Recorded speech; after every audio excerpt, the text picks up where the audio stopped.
আমাদের দলে কোনো বাটপার নাই, আমাদের দলে কোনো সন্ত্রাসীর স্থান নাই, কোনো ছিনতাইকারীর স্থান নাই। নতুন গণতান্ত্রিক রাজনৈতিক ব্যবস্থা প্রতিষ্ঠা করার জন্য আমরা সারা দেশে ছড়িয়ে পড়ছি। তারই অংশ হিসেবে আজকে এই নাটোরবাসীর কাছে আমরা উদাত্ত আহ্বান নিয়ে এসেছি। আমাদের উদাত্ত আহ্বান হচ্ছে, আপনারা দলে দলে গণসংহতি আন্দোলনে যোগ দিন। নিজেদের যে রাজনৈতিক দাবি দেওয়া আছে সেগুলো নিয়ে ঐক্যবদ্ধভাবে আমাদের সাথে লড়াই সংগ্রামে একত্রিতভাবে ঐক্যবদ্ধভাবে লড়াই সংগ্রামে এগিয়ে যায়।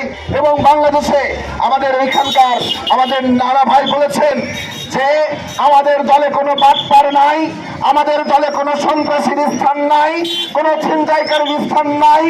আমরা দেশের জনগণের সাথে করে নিয়ে দেশের জনগণের সত্যিকারের যে গণতান্ত্রিক আকাঙ্ক্ষা, তার যে রুটি রুজির আকাঙ্ক্ষা, তার যে ন্যায্য মজুরির আকাঙ্ক্ষা, কৃষকের যে ন্যায্য ফসলের দাম পাওয়ার আকাঙ্ক্ষা, এই সমস্ত কিছুকে আমরা বাস্তবায়ন করব।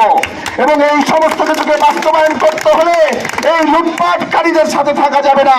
নিজের স্বার্থ থেকে এই দেশে এমন ভাবে রাজনৈতিক সংগ্রাম করে তুলতে হবে যে রাজনৈতিক সংগ্রামের একটাই লক্ষ্য থাকবে, যার লক্ষ্য হচ্ছে জনগণের স্বার্থের বাইরে আর কোনো স্বার্থ তার যাদের নাই। আমরা এমন একটা দল গণসংহতি